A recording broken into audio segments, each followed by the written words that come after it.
This is Let Me Sum Up, your regular deep dive into recent reports on climate and energy.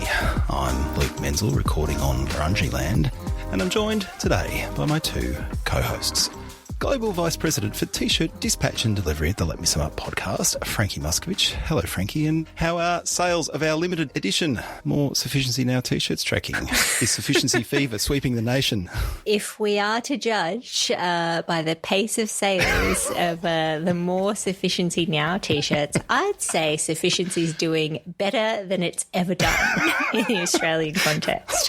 Happy to report there's no longer an insufficiency of sufficiency-related T-shirts. There's at least half a dozen of these things roaming the streets of Australia, and I can't wait to see some in the wild. Yeah, well, if you want a More Sufficiency Now T-shirt, you'll need to act, because by the time the next episode of this podcast goes up in 2 weeks' time, sufficiency will be banished from the merch store at least. That's forever. right. I mean, I've copped a lot of shit from people for putting, even though I need to stress that these are like on demand, like we're not having 100 of these things printed and waiting for some poor sucker to go and buy them. Although the idea of a warehouse somewhere with vast bales of More Sufficiency Now T-shirts sitting unsold in crates like the Ark of the Covenant is pretty amusing. It is. It's almost as good as the... Oh, wasn't it? Was it the Jackie Lambie's Parties Make Australia Make Again hats made in China? It's almost as good as that. Yeah. Well, if you want to snag one of these limited edition T-shirts, we want you to run. We don't want you to walk. To letmesumup.net. You can click on the merch tab at the top of the page, and you too can have the confusing experience of satisfying your desire for sufficiency by purchasing a podcast T-shirt. Confusing but frictionless. We're also joined by a man who yesterday accompanied me and a few fellow nerds to a local screening of Sergio Leone flick For a Few Dollars More, a title that it strikes me could serve equally well for a cinematic adaptation of Jim Chalmers' Economic Reform Roundtable. It's Tennant Reid. G'day, Tennant. Hello. I wonder if Jim Chalmers would be preferred to be played in that adaptation by tough guy, hard-ass Lee Van Cleef, or slightly younger, slightly squintier tough guy, hard-ass Clint Eastwood 1965 edition. Maybe none of the above. He will want to keep the stakeholders, notoriously fractious economic stakeholders, on their toes by doing his best imitation of jittery, insane, mass-murdering chief villain of that particular movie. But he'll need to get some white pants and a very beautiful and strange little pocket watch that plays a happy tune. Yes. If he's going to do that, El Indio. Well, the analogy only goes so far, of course, because the treasurer is aiming for comity and fellow feeling, not piling up the massacred bodies of stakeholders on a cart. How do you know that, Luke? Means are one, or intentions are one thing, achievements are another. So I think if they open that summit by saying one way or another, there's a cart going out of this summit and it's either got achievements or dead bodies on it. All right. I think we should probably pause there. We're available to consult for this summit at any time. You started it, Menzel. On this week's show, we look at a new report on Australia's role as a producer of low-carbon liquid fuels and how the actions we need to take to unlock that potential stack up. But first, over the last few weeks, two big climate-themed court cases have grabbed the headlines. Here in Australia, a case that argued that the failure of the federal government to pursue emissions reductions in line with the climate science amounted to a breach in the duty of care to Torres Strait Islanders was dismissed by the federal court. However, just a few days later in The Hague, the International Court of Justice handed down an advisory opinion indicating that states that fail to pursue effective climate action could be held liable, with states that benefit from fossil fuel production especially vulnerable to legal action. Frankie, these two opinions attracted a huge amount of attention, right? They sure did, and for good reasons. And although obviously the subjects of these cases are related, they are exploring very different areas of the law. So maybe we should start a little bit closer to home with the judgment that was delivered first, potentially in the wrong order, if we were thinking about the implications of the latter. But close to home here in Australia, we saw two applicants, Mr. Pabai and Mr. Guy Paul Kabai.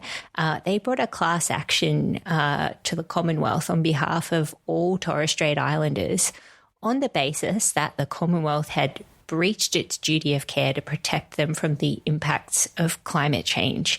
And it was seeking to do that via the tort of negligence, I think. And, whilst I think we all saw the reporting that the case was dismissed, I think probably people who are familiar with that tract of law may not have been too surprised by that, because that judgment follows similar reasoning to an earlier decision by the federal court, and that was in a case between Minister for Environment v. Sharma, and I guess it just confirmed that Australian courts don't consider that tort of negligence is an appropriate way to challenge government decisions, which they sort of ultimately say involves matters of high or core government policy. So decisions that are most appropriately be made by elected officials, not decided by courts, I think is at the heart of this case.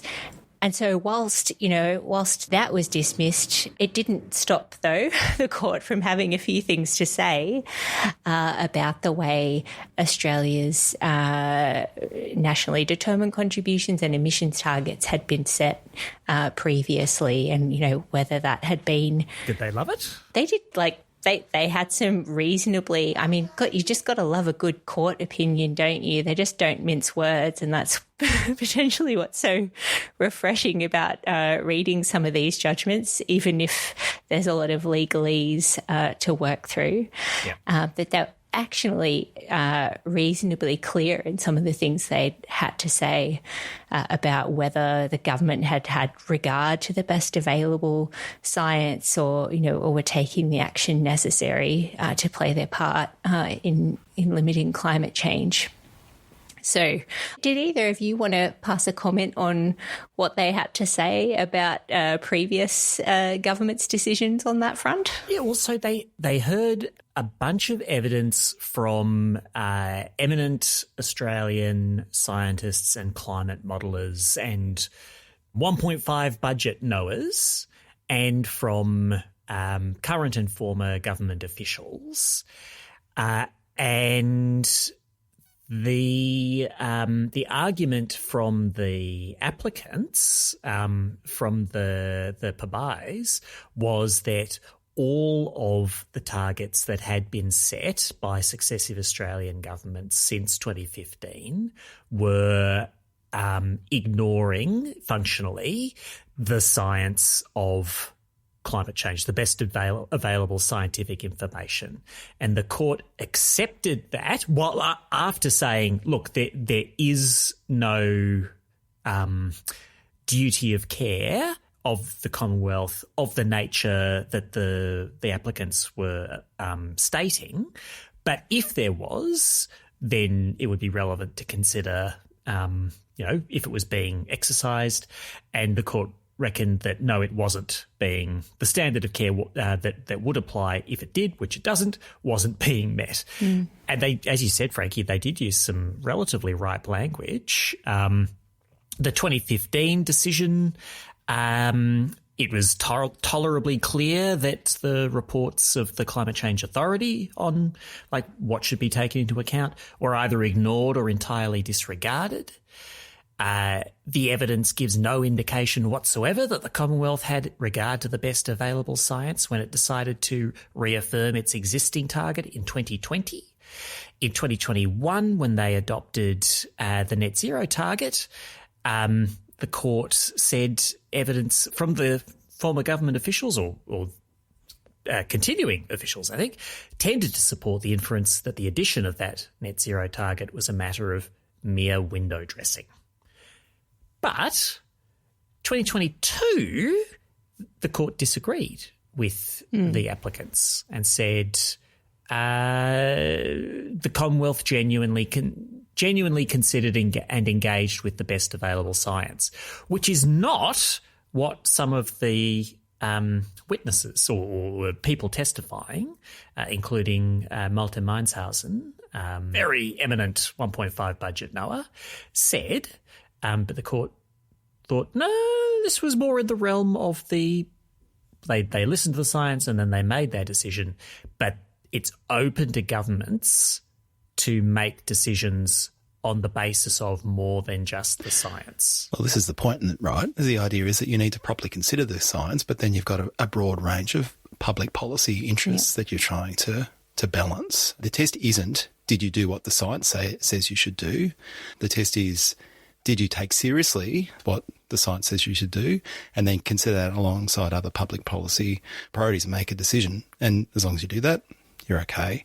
I'm really interested in this development from the perspective of what this means prospectively, where it's obviously coming at an incredibly salient moment as we're just on the cusp of setting a new nationally determined contribution for Australia for 2035. There is also now a very formal process of advice being provided to the government and the government considering that advice and then ultimately making a determination which will provide a lot more material for courts to look at moving forward. In terms of the documentary evidence, that is a much, much more substantive basis on which to judge government actions as compared to, what was available, in last decade or even at the start of this decade. But the tort of negligence, which is the law governing things like if you manufacture a set of toxic long johns and harm somebody who wears those long johns for 2 weeks, do you need to compensate them? If you make a bottle of ginger beer with a snail in it and somebody suffers nervous shock from drinking that, do you need to compensate them? The court says that's not the law that is relevant here. Yep. But that's not the only law there is. Well, that's right. Shall we segue to the other case? Yeah. And so, I mean, the timing is kind of remarkable in these two judgments coming so closely together. I think the former we just talked about was on the 15th of July, and this was nearly a week later on the 23rd of July from the International Court of Justice, so the UN's highest court. And it's worth just stepping very quickly through the process that led to this judgment in the first place. This has been years in the making, and we do need to do a little hat tip to a bunch of students from the University of the South Pacific in Fiji who started this campaign. They formed a grassroots organisation called the Pacific Island Students Fighting Climate Change, and they started advocating with leaders of the Pacific Islands Forum to take the issue of climate change to the ICJ. And over the course of a couple of years, they gained enormous traction, unanimous endorsement from the 18 members of the Pacific Island Forum. Then they did a lot of diplomatic work beyond that across Europe, Asia, Africa, Latin America, getting more countries to join in. And in the end, after a few rounds of consultations across all those other nation states, there was a resolution put forward at the UN General Assembly with the backing of 105 sponsor countries. So, a huge amount of support. That happened in March 2023, where the UN Assembly unanimously adopted a resolution formally requesting an advisory opinion from the ICJ on 2 questions. The first was, what are the obligations of states under international law to ensure the protection of the climate system and other parts of the environment from anthropogenic emission of greenhouse gases for states and for present and future generations? And then secondly, what are the legal consequences under these obligations for states where they, by their acts and emissions, have caused significant harm to the climate system and other parts of the environment? And they're asking that question with respect to 2 things. One, states, including in particular small island developing states, which due to their geographic circumstances and level of development are injured or specifically affected or vulnerable to the adverse effects of climate change.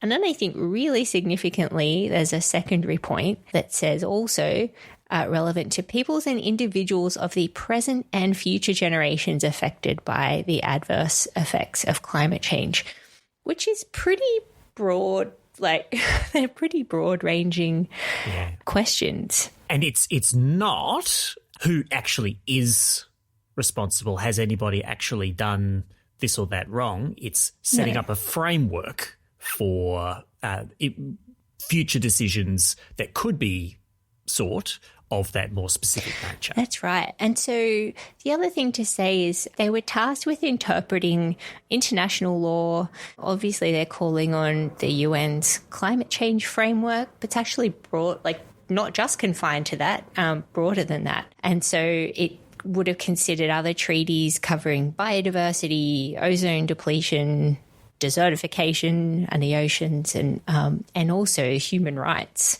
law, as well as the principle of the prevention of significant harm to the environment. So they got a bunch of written statements, oral statements. This ran in The Hague, I think, at the end of last year. And in the end, the court agreed that, basically found in favour of the people who brought the case, and said that there is a basis for those things. And at this stage, it is very hard to overstate the impact that this might have over the course of time. I didn't do my proper homework, Luke, and call up which episode we'd previously covered last year where we'd done the review on, I think it was an annual review of climate litigation, but this is likely to set an enormous precedent for further action. And so what did they say about states' obligations? Well, the ICJ said that countries have binding obligations to ensure protection of the climate system. And it also rejected the idea put forward by other countries who are, historically high emitters like the US and the UK, but also China, that the UN's kind of climate framework is the beginning and the end of that, responsibility, that it's certainly broader, and that there is a duty to prevent significant harm on the environment with sort of further obligations arising under human rights law. So they've backed the Global South. And I think the other thing that is very relevant to Australia to think about is that the court found that countries' obligations extend not only to greenhouse gas emissions, but also fossil fuel production and subsidies. And supply chain emissions, right? Like broadening responsibility for combustion of fossil fuels outside of your national borders. Well, that's exactly right. So, and the lawyer who represented Vanuatu, who brought the case in the end, said it's important because major producers are not necessarily major emitters and vice versa. And you could almost potentially put Australia in that bucket because we export a hell of a lot of fossil fuels that aren't combusted within our borders as well. Well, I can report that episode where we dove deep on the state of climate litigation was released on August 22, 2024. Climate washing, slap fights and green-on-green action. No court shaming here. So good. I mean, there's so much one could say about this judgment. There's no way we can do it justice here. The thing to watch will be its normative impact in different jurisdictions, because I expect that will play out quite differently in different parts of the world. So to what degree is this something that's referenced in Australian court cases? That'll be fascinating to watch. But there's definitely pros and cons, right, in terms of like holding together the, currently fragile multilateral consensus around climate action, where agreements that have really been built around, not binding obligations, but everybody kind of rallying around the cause and voluntarily raising ambition start to get incorporated into these sorts of judgments. The enthusiasm for said multilateral arrangements may quickly wane, right? Well, we didn't talk yet about where they landed on that second question, which was really around the consequences for countries. And this judgment definitely opened the door in principle, saying that countries can face liability for climate harms, including the idea of reparations, like for loss and damage, which, to your point, Luke, has been a recurrent feature of the UN climate talks. The other, I think, really striking thing about this judgment is that the court kind of agreed that it's feasible to attribute climate damage to specific states on a case-by-case basis. So there could be cases brought by groups that might argue that a particular country has made a particular harm or impact and seek reparations from that state, and including the idea of compensation or restitution, which is enormous, and it's very hard to think that there won't be further action off the back of this. Yeah, we will really, really have to see, because this is establishing a framework. The court is very clear on multiple occasions that it's sort of a case-by-case fact determination whether you can draw a causal link in a particular instance to a particular harm to a particular country by a particular country or group of countries, whether any of these particular specific remedies, like ordering performance, a court ordering that a state adopt an NDC more consistent with its obligations under the Paris Agreement, or ceasing an action or making reparations, whether any one of those might be deemed appropriate by a court is going to vary case by case. I don't think that courts are particularly well suited to deal with the actual entirety of these matters, but a couple of big actual judgments in some specific cases could have a huge effect. To Luke's point, that effect might be countries saying, rack off, we're out of the ICJ business, or we're out of the Paris Agreement business, or whatever. I think as a real politics matter, I don't know, the state of the Netherlands or whatever is not going to hand over X% of its GDP in restitution to the Alliance of Small Island States, but as one of many tools for sort of chivying countries to be more real about the commitments they've made, to actually show domestically and internationally that what they're doing actually is their highest possible ambition. I don't want to be all completely grumpy about this, because I think this can have positive effects. It's just, I don't think the ICJ or any other court is going to be actually in any better position than the Australian Federal Court felt itself to be, to say this is specifically the right trade-off to make between different policies and different numbers for this country at this time. That's like a super political judgment. Sure. To be clear, I'm not critical of the judgment. I just think that these sorts of interventions can play out in complex ways. To regard it as, inevitably a platform for raised ambition on climate action is, I think it's too early to tell exactly how this move will play out. In a lot of ways, timing is everything in some respects as well. This judgment comes at a time when the US is completely AWOL and has withdrawn from the Paris Agreement again, and as far as I can tell doesn't pay much attention to the ICJ anyway. Neither does China. And if you were looking for big actors that might be the target of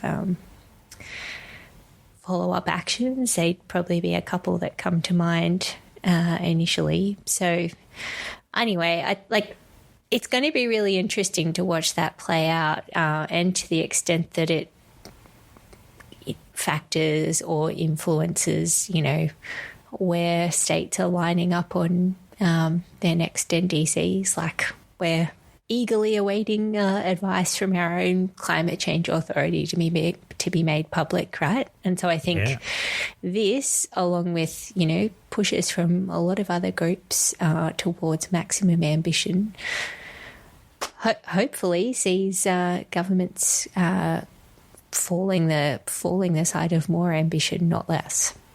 All right. Shall we chat about a report? Let's refine our ambition. What a hook. It's not even your joke. It's true. That's Deloitte's joke. I'm shamelessly recovering. It's copyrighted. Now this joke is the common property of all humankind. And I'm gathering this joke up like so much used cooking oil and putting it into a digester to make fresh fuel for podcast glory. Okay.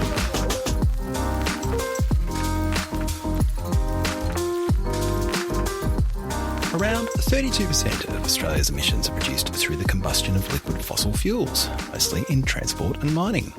Of course, much of this fossil fuel use can readily be electrified, with light passenger vehicles the first cab off the rank. However, electrifying liquid fuel applications that rely on very high energy density, such as aviation and marine freight, is a much heavier lift. According to proponents, that is where low-carbon liquid fuels come in. Derived from sources such as food crops, agricultural waste, and green hydrogen, low-carbon liquid fuels have a role in mitigation in hard-to-electrify sectors. The question is how big and what are the trade-offs? Enter a new report from Deloitte, commissioned by the Clean Energy Finance Corporation, Refined Ambitions, exploring Australia's low-carbon liquid fuel potential. In it, the authors set out why they believe low-carbon liquid fuels will have a big role in decarbonising Australia's economy and examine the prospects of different feedstocks and production processes. They then model 3 scenarios for uptake under different policy settings and what each scenario would mean for fuel supply and abatement cost between now and 2050. Tennant, this podcast has dipped its toe into liquid fuels once or twice, but we've never done a deep dive on this topic before. Did you emerge from the experience exhilarated, exhausted, or exasperated? Feverishly washing my toes so that they don't catch fire. So I was a bit frustrated by this report. I do feel grateful to have had the chance to look at it. I know more than I did about low-carbon liquid fuels, and they're a thing that crops up in around the margins of a lot of climate-related documents. There was a low-carbon liquid fuels element, for instance, to the new energy trade paper that we thought quite a lot of recently. And so getting some of the receipts on, okay, what is this stuff and how is it made and what are some of the issues in making it? Like, that's really useful. And Tennant, it sort of struck me as I was reading this, when you think about the clean energy report writing industrial complex and like just the sheer amount of stuff that comes across our desk, which is saying often a version of the same thing over and over again. And then there's kind of like, you know, there's been an uptick and these things come in waves of the clean energy superpower reports. Like there's been a number of them, in the last couple of years with varying levels of focus and quality. But like, this is a really significant part of the economy and it's a huge decarbonisation challenge. Arguably, we know a lot less about how we're going to grapple with than some of these other spaces, and yet there's just not a lot written about it in terms of Australian-focused public reports. Yeah, that's right. And so, hooray, now there's a big one. I think before I get to problems with it, let's talk a little bit about what it does tell us and teach us. So there's a few relevant kinds of low carbon liquid fuel. So one thing is they have a take on like how much a low carbon liquid fuel are we going to need? Where are we going to need it? The report does recognise that electrification is a big deal, and they expect that will ultimately account for all of light transportation. But they think, and they're not just making these judgments themselves, they have looked to other sources such as the International Energy Agency on things like aviation. They think that there's large long-term or large transitional needs for low-carbon liquid fuels in aviation because it's big and it never, in their view and the IEA's view from 3 years ago, much electrifies. Maybe, is that true? Well, we could argue with it, but still, that's their judgment. Heavy freight, which is very big and has modest electrification in the long term, but a lot of fuel use in the meantime. That was the one that I was like, oh, do we think that's like reflecting the latest tech? Like we'd looked at some very, like to me, that was the one sector that they say, nah, electrification's not going to be a thing, where I was like, like we'd seen some recent stuff on heavy trucking with battery technology and that being the thing in China, right? Like it is taking off. It's on a learning rate, like way more than any of the stuff we're about to talk about here. I didn't get an answer on how they'd made that assessment in this paper. Yeah, so they're doing a mix of taking some sort of long-term views of what the ultimate outcome is, which they've sourced from like a lot of different studies, very little of just making up their own judgment here. And then they've drawn some very, very simple stylized adoption curves to each of those sectors' uptake of this. So in the long term, they have heavy freight in Australia in 2050, 22% electrified. That's not that much. Whereas they've got light commercial at 96% and mining at 75%. Mining, though, is one of their favoured sectors here for uptake of low-carbon liquid fuels because it's very big and it takes a while before it's got high adoption. And so they think it's worth dropping in a bunch of fuels. And so the two advantages that they think there are for low-carbon liquid fuels, for some things you don't have any alternative, they think, and two, you can just drop them in to existing vehicles, they say. Now, I should say, I've heard a major Australian former car maker in Australia, major supplier, in the context of saying, yes, low-carbon liquid fuels would be great, that their cars would need an engine upgrade costing a couple of $1,000s before they were ready to take up the sort of low-carbon liquid fuels that this company had in mind. So, ease of drop-in or not, sort of an open question a little bit to me. Aviation, heavy freight, mining, maritime, not that big within Australia, but in their view, never electrifies really at all. Rail, not that big, but not a lot of electrification on long-distance freight rail. And construction will be very electric in future. It's very small. I don't quite know why they had it on their priority list, but it's in there. But the big stuff is aviation and freight and mining. Yeah. They characterise, I guess, generations of liquid fuels. The first generation being ethanol and biodiesel, which, we're pretty familiar with, and you can do blends of up to 20% in conventional engines. And then the two big categories of second generation fuels, which they're examining in this paper, the vast bulk of their focus is on renewable diesel and sustainable aviation fuel. And they say that you can get abatement of up to 85% because there is a carbon load associated with the creation of those fuels. It's not zero carbon. That's important to note. Yeah. And they also say that you don't need to invest in new equipment, or there's not additional capital investments.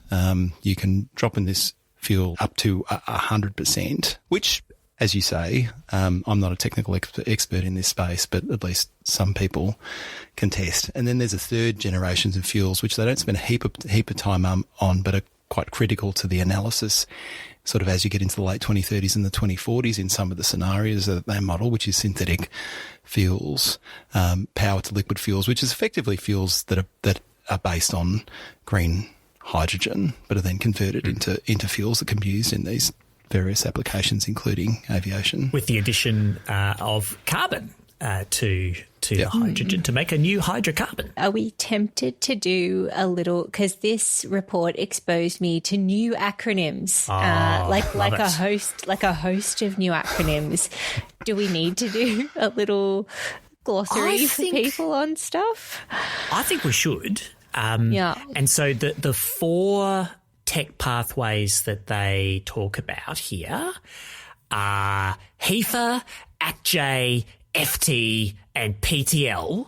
HEFA is hydroprocessed esters and fatty acids. So this is taking waste tallow from the beef industry and maybe oil seeds like canola and making which we have a lot of here, right?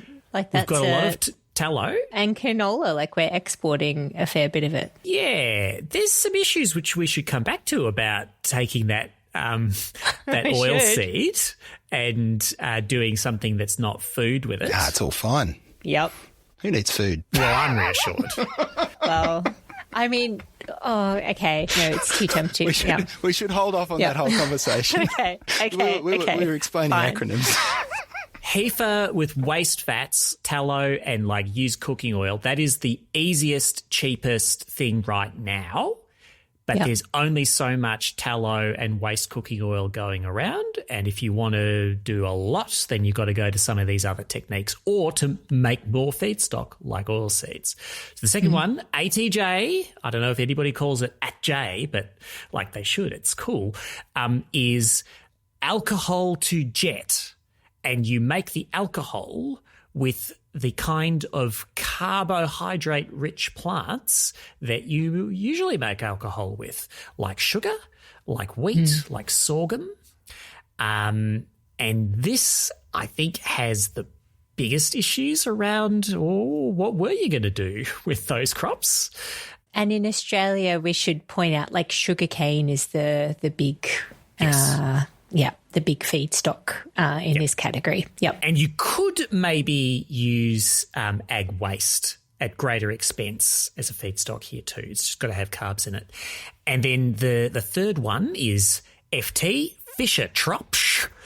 Just try saying that 10 times fast, which is a long established in a different very fun for World War II buffs context, because that's how Nazi Germany maintained a trickle of fuel supply after failing to conquer the oil-producing bits of the Soviet Union. They made petrol and diesel and jet fuel, a tiny bit of jet fuel and a lot of aviation gas, out of coal. And that is well established. What is not well established, and this report says, it's like low technology readiness, is making that stuff out of agricultural wastes. And then the fourth one is power to liquids. Yes, green hydrogen, we all know it. We all have opinions about it. Making that and then adding some carbon in clever ways to make synthetic hydrocarbons. And that one is bloody expensive. But none of these things is what you'd call cheap. No. I mean, you, at the start of our little glossary of terms, called out HEFA, and that's like the closest to being like currently commercially viable. Like, there are processing plants doing this. Australia does export some of this material to other countries that are then processing it into low carbon liquid fuel. So we are exporting a bit of this. But even that stuff is more expensive than the fossil, and decently sort of so expensive than the fossil fuels they're seeking to replace. So, if I was just to think about, what are the key takeaways for me in reading this report? And, are we going to go through the scenarios? There's a lot in this, and I found a lot of the sections kind of very repetitive in the narrative that was being kind of put out. And it was, so then I just found a little bit okay, but the salient points that to take away is it's all pretty bloody expensive and is going to need targeted policy support to bring it to something approaching feasible. Yeah. And there won't just be one policy lever that needs pulling for this. I think we maybe didn't say at the outset, but there is an element in Future Made in Australia that calls out production credits and money. Yeah, it's a modest amount of money so far. Yeah, it's like 250 mil or something like that. Yes. We're so blasé. 250 mil, a modest amount of money. Chump change. Well, penny sweets money. Well, we should say that's not going to touch the sides of what's going to be needed here, I think, to get this to any kind of scale. But some of the other issues that I think this report does a really good job at highlighting the roles of each of these different the tech might play over the course to 2050, and the fact that there's going to need to be competition between fuel sources to drive innovation. I think to Tennant's point, some of this stuff is not I think it'd be hard to make a case that a lot of this is going to be on a steep learning rate curve or anything like that. So then it really does come down to public policy is going to be very definitive in terms of what is supported, is getting traction. They explicitly say that because so much of the cost is bound up with the feedstock, the learning rates are not going to play a really significant role in driving down costs over time. For some of these technologies, definitely. The ones which have the best prospect of high learning rates are the ones that are most eye-wateringly expensive now. Yeah, which is the hydrogen stuff to feature, because energy input cost is the bigger proportion of the overall cost. Well, that was, I mean, I think this was the first time I've read a report and come to the conclusion maybe hydrogen's the answer. Because what they're proposing in terms of all of these other production pathways is just a horrible Rube Goldberg machine in each case, and the idea that you'd be spinning all of these up simultaneously and then they'd be competing with each other, but also competing with other parts of the economy for the feedstock to find out which one is best. It just seems horrible as a decarbonisation strategy. So just to illustrate, we've been saying high cost. What is high cost here?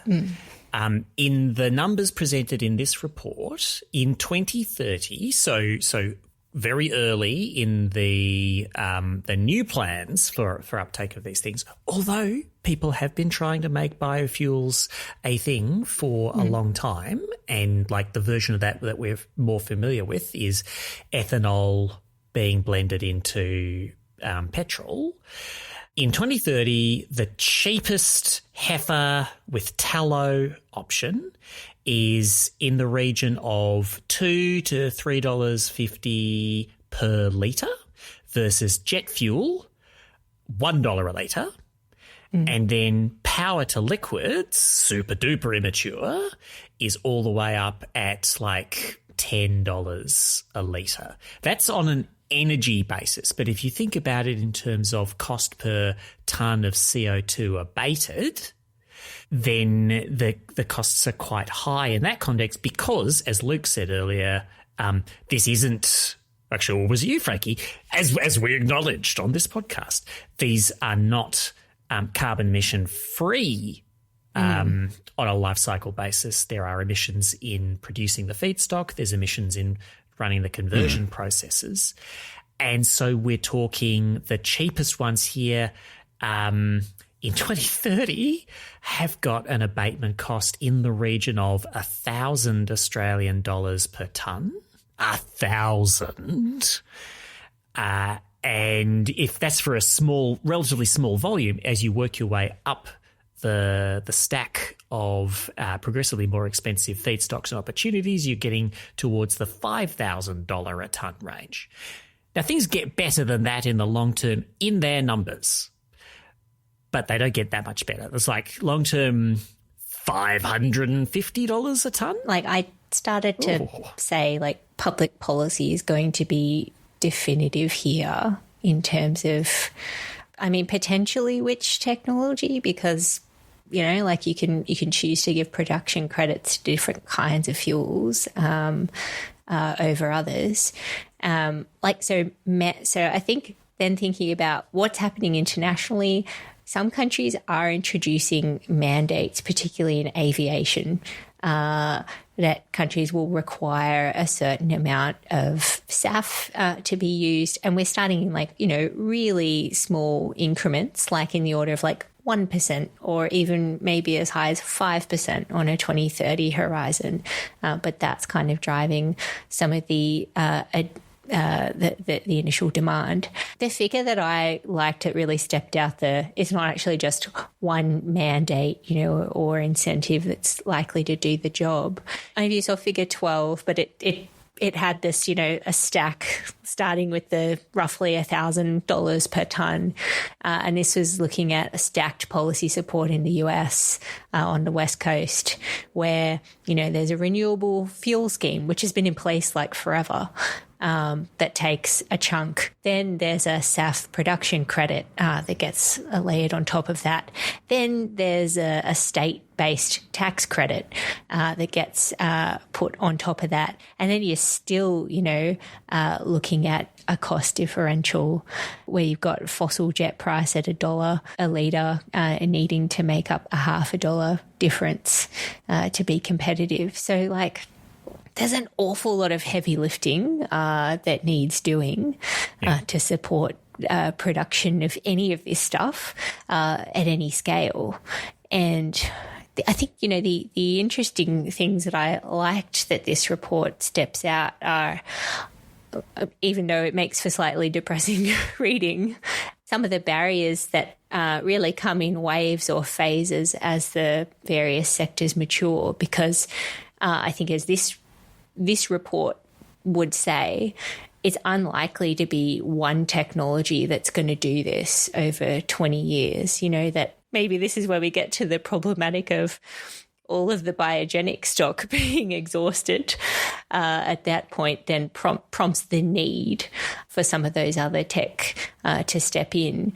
But this report actually doesn't deal with that issue of competing uses in any substantive way. It notes it on the way through, but it doesn't genuinely engage with any of the potential problems that one could talk about around land use changing to support this over other potential uses. Like there's a lot in that that this report doesn't deal with. Which was probably the thing that I was most disappointed about. It's a fundamental question of public policy in this space is that you've got to look at the trade-offs with other economic activity, right? And I just assumed there would be a whole chapter talking about, the various uses for these feedstocks, how, driving significant abatement through low carbon liquid fuels could impact on those feedstocks and how public policy should seek to address those trade-offs. It's mentioned very cursorily on the way through, but it isn't really grappled with. And I think it's kind of foundational to the whole question, right? Yeah, and there are equivalents to this report from the people who are excited about biomethane. And those reports say, look, there's all this agricultural waste that it would be like wonderfully easy to, with the right supportive public policy environment, to make boatloads of biomethane from all of that. And that way we can drop in biomethane to existing infrastructure and equipment and solve our problems with high-grade heat or maybe with household heat, say some of these reports. Are you trying to bait me on that, Reid? Well, there's baiting going on all around. The thing is, there just is only so much ag waste. Yeah. And you can do one thing with it or the other thing. And if both things are in the market, if there are people with a renewable gas target behind them saying, give me your bagasse and your stubble and your fruit pulps and whatever, we're going to make biomethane from them. And there's people with a SAF tax credit saying, right, we're ready to make this. And there's people wanting to make biodiesel, and maybe we've got some people doing waste to energy as well. In fact, we already have a little bit of that, and there's going to be more. And we have maybe some people wanting to do bioenergy with CCS on a test basis. They're just going to bid up the price of the feedstock and not have the volumes needed for everything to actually be at a viable scale, even with policy support. This report does highlight that risk of feedstock price uncertainty, but it doesn't come at it from the perspective that we've just talked about. Which is why, notwithstanding eye-watering prices as far as the eye can see for all of these technology pathways, the hydrogen pathway, because one can hope that it is subject to learning rates, and because one can hope that, if you get everything else right in terms of the very low delivered cost of zero carbon electricity, that it's not reliant in the same way on those feedstocks. And so just from a system point of view, and given that we're building all of this renewable energy infrastructure anyway, actually thinking in a more sophisticated way about how one would appropriately build in the capacity for a future power system to address this need as well. That on its face seems quite attractive to me. Well, it's not this report's job to do that, but it's not as though there aren't competing uses for that hydrogen either. So, to use hydrogen directly rather than convert into potential jet fuel, there's all those other applications we've talked about. So then how big does the renewable build out need to be to support all of that? There aren't easy answers in any of this. I guess the thing that I didn't look at the massive technical report that underpins this. One of us did. I don't know if I'm looking a little at you, Tennant, because I know you skimmed it. But when they talk, when they say throughout the report a bunch of times, there's all this extra potential for more canola, more this, more that. Presumably the most cost-effective of those things is the stuff that's already there with the existing collection systems for it. So I was kind of recalling that line of argument that we talked about in the New Energy Trade paper, where this was saying if you're going to expand these industries, you're going up a cost supply curve to do that, right? Because you're expanding into invariably new land use changes, the need to stand up new collection processes, the logistics around all of that. Like it's very it wouldn't be right to presume that that's going to be lower cost than what you're already getting from those outputs, right? Yeah. Also, New Energy Trade they ran some numbers and wound up saying, look, on this fuel question, if there's this demand for low carbon liquid fuels, the way to do it is probably the power to liquids path, and the bio feedstock is the carbon, and you can stretch that a lot further than if you're trying to derive the energy itself from the biogenic source. The thing that is common to all of this, though, is the sort of foundational presumption that there is a commitment to net zero here and overseas that is absolute enough in the long term that there's the willingness to pay $500, $1,000, $5,000 a tonne abatement. And I've got a dark question about that, which is, well, are we all, like the very broad we, sufficiently committed to that when it comes down to it, we will say, yes, we will go that far up the cost curve. But the less dark part is to say, well, aren't we in fact going to be motivated to do more complicated or sort of big change stuff that is cheaper than just trying to do what we do now with a much more expensive and inefficient input to it? This is a fantastic point, because like the whole premise of this paper is that we need to effectively replicate the economic system that we have based on the cost inputs that currently exist.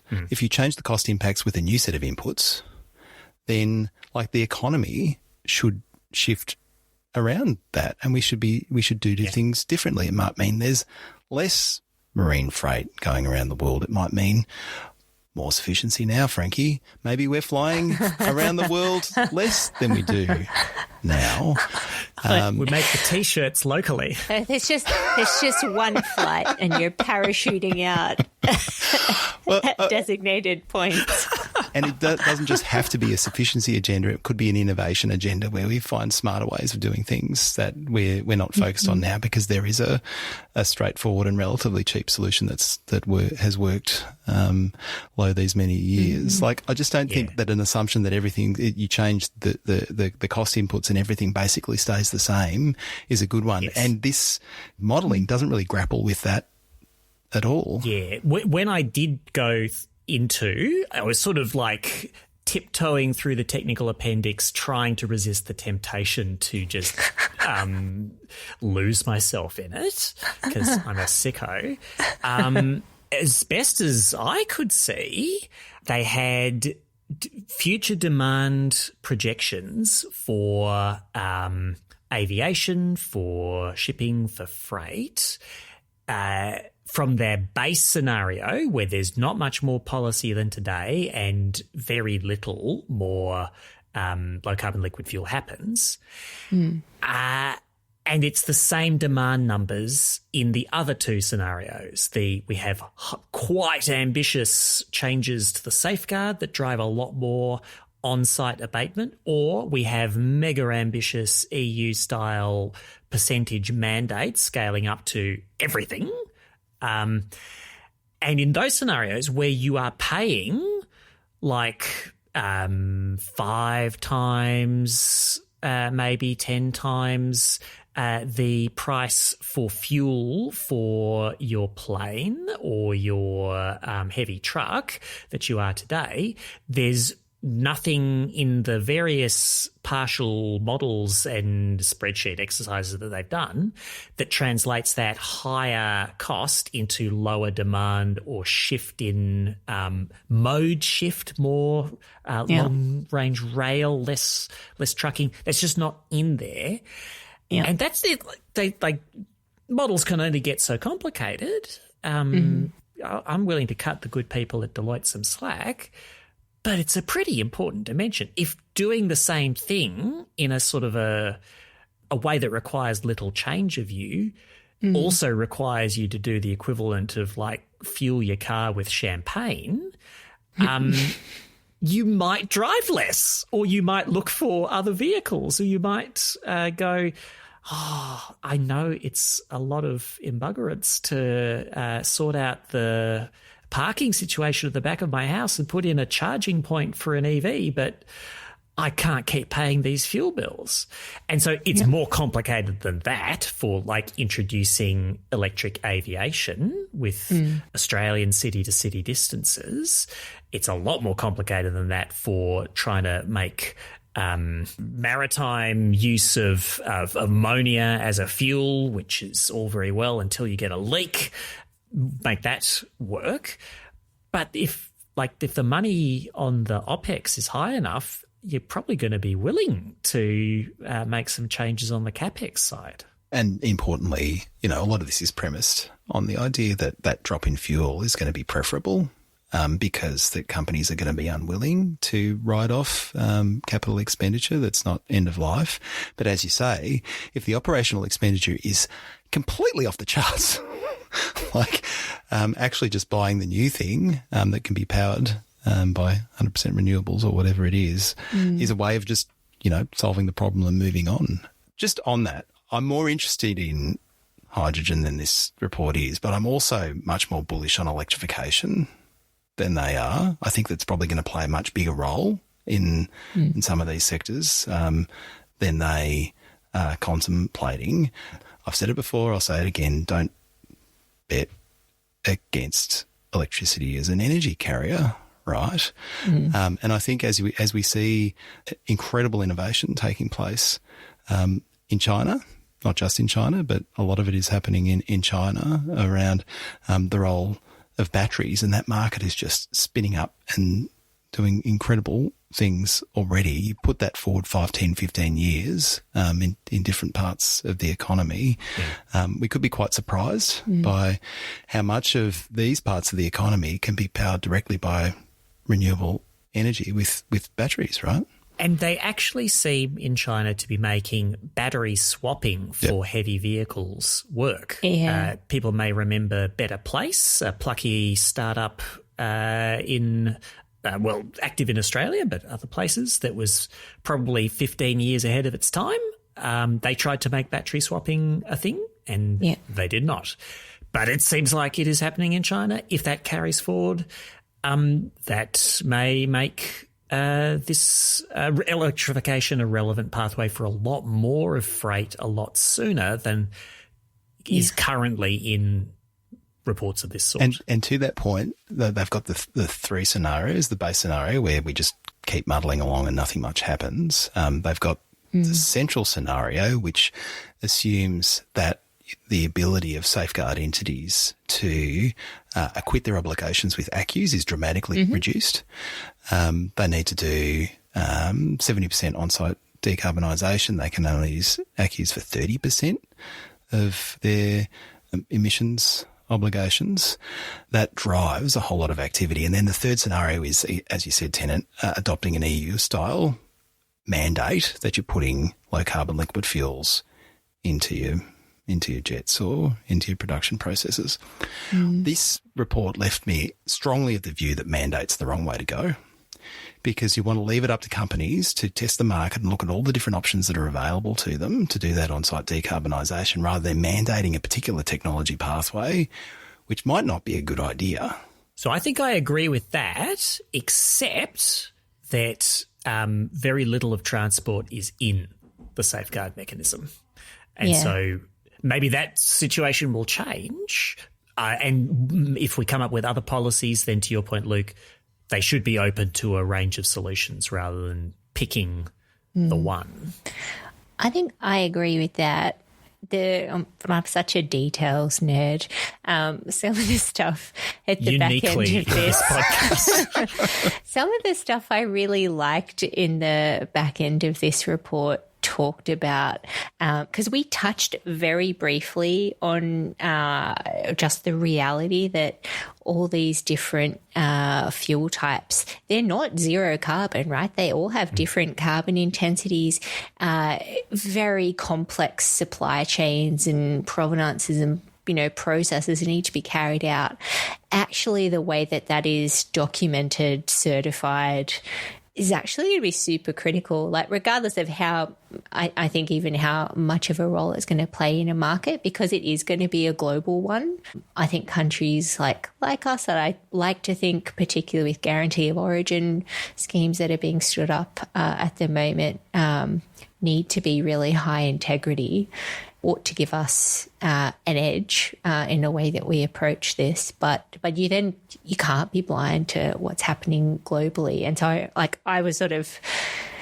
took that away as something like, regardless of kind of which of these things is going to win out, we need those kind of robust systems that underpin the trading and use of different fuel types to acquit against whatever obligation you like. So I think, if you can keep it technology neutral, but it needs to be accurate and verifiable in the new paradigm that we're all living in, where people will be prosecuted for greenwashing, and you won't be able to, in the past, make all kinds of claims about the things that you're doing in line with climate targets you're setting as a company. That's the paradigm that we're all living in, right? The accountability needs to be there, and you need the systems that are going to enable that properly. A very detailed point, but you indulged me, so thanks. There's so much more, but so much more. we've got to respect the principle of sufficiency. We do.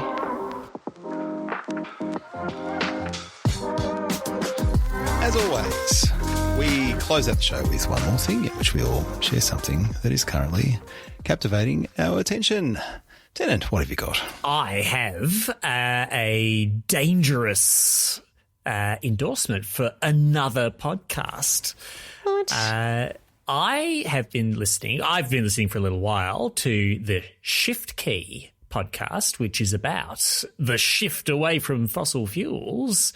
It's an American podcast associated with the Heat Map news service. It's got Robinson Meyer, a climate journalist, and Jesse Jenkins, an energy systems professor at Yale University.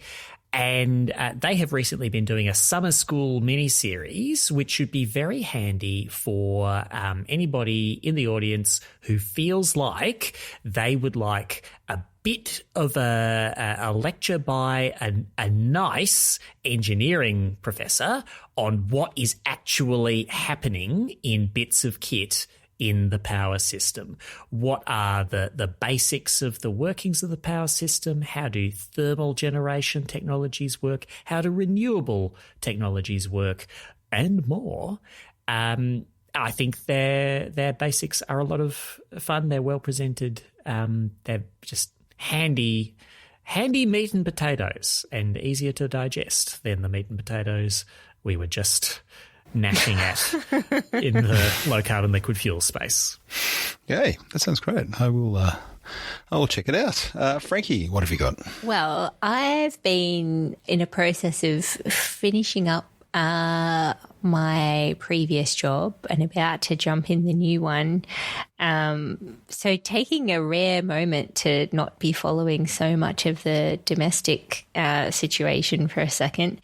and clocked a special report from the UN. I think it was called Seizing the Moment of Opportunity. So Antonio Gutierrez launched it a couple of weeks ago, and the subtitle should appeal to the members of this podcast: Supercharging the New Era of Renewables, Efficiency and Electrification. Love that. The cool thing about it is that it doubles down on the learning rates of all these of the different tech that's really underpinning where the big gains have been got. And I think it's sort of very deliberately put out at this moment as countries are forming, NDCs. I think with reference to the triple-double out of the GST and calling out the need for action on, easier said than done in some instances, but, policy coherence, clarity, certainty, do all of that, do the piece on enabling infrastructure for, again, like a 21st century energy system. So there's a lot of stuff that we talk about on this podcast where we're, now at least the three of us have been very focused on the role of the demand side and, new energy systems and behind the meter and that being a two-way system. So really highlighting that, but also calling out potentially the role of AI and things like that to just transition, trade and investment. So just some big thematics that are going to be at the forefront of this year's COP and probably next year's COP too. So I think well worth a skim. Yeah, that's great. I was going to say this is just the sort of agenda that I think the Australian government should be thinking carefully about championing, if indeed we have the great honour of hosting COP31 in Adelaide next year. Indeed. For my one more thing, I am going to reflect on a roundtable I attended last Friday in Canberra, the Tax Reform Forum, organised by the independent member for Wentworth, Allegra Spender.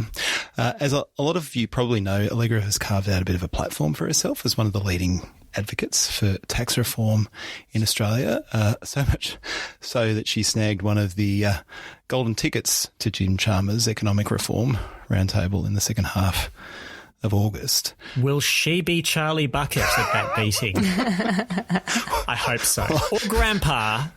Well, but not Augustus Gloop, I believe. You picked up that reference. I thought you were going to work out which character from A Few Dollars More Allegra would be, but maybe we should put that analogy to bed.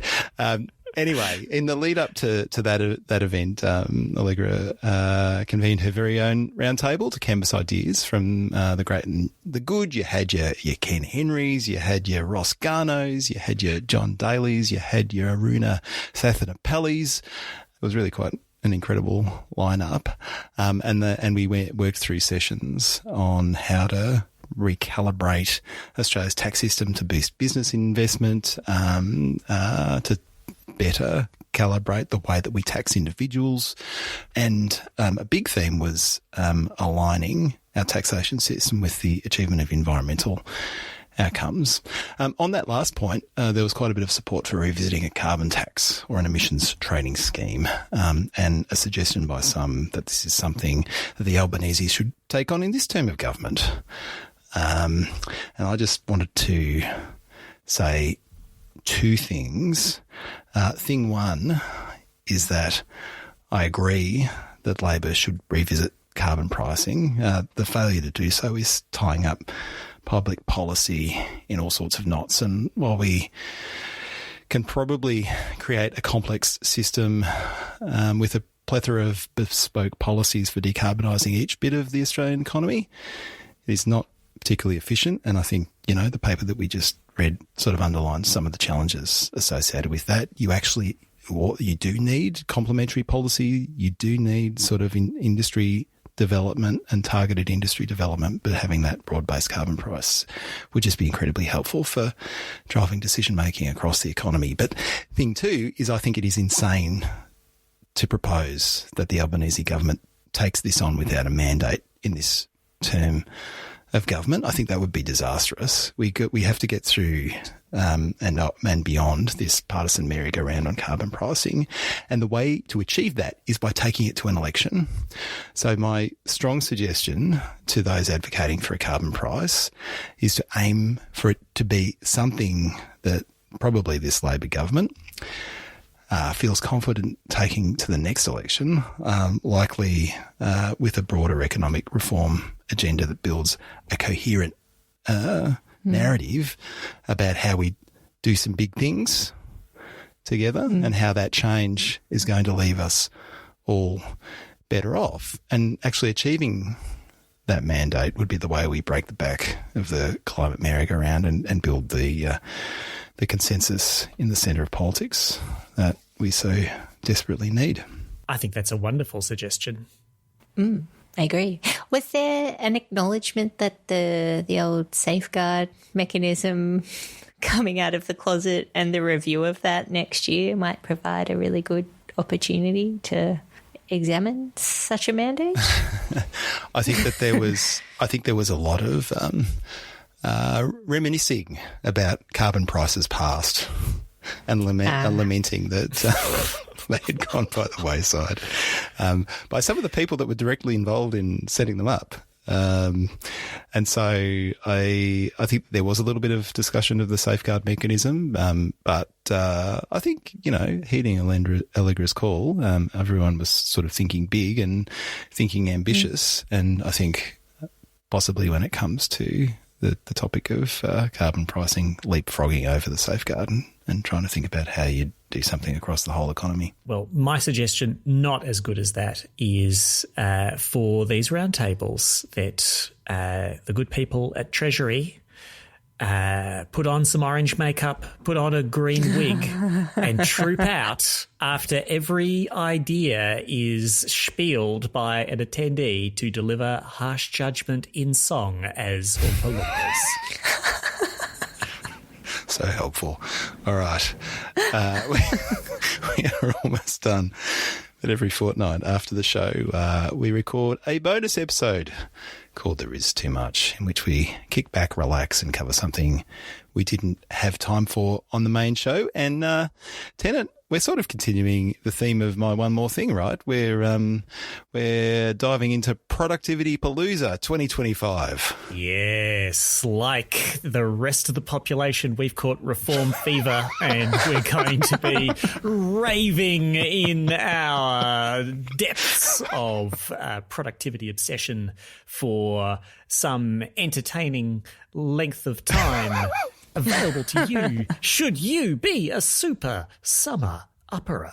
Yes. And you can become a super summer-upperer, of course, by visiting letmesumup.net, clicking the Support LMSU tab on the top of the page, and you'll be able to find your way to our Patreon and get that sweet, sweet boko for the low, low price of $10 a month.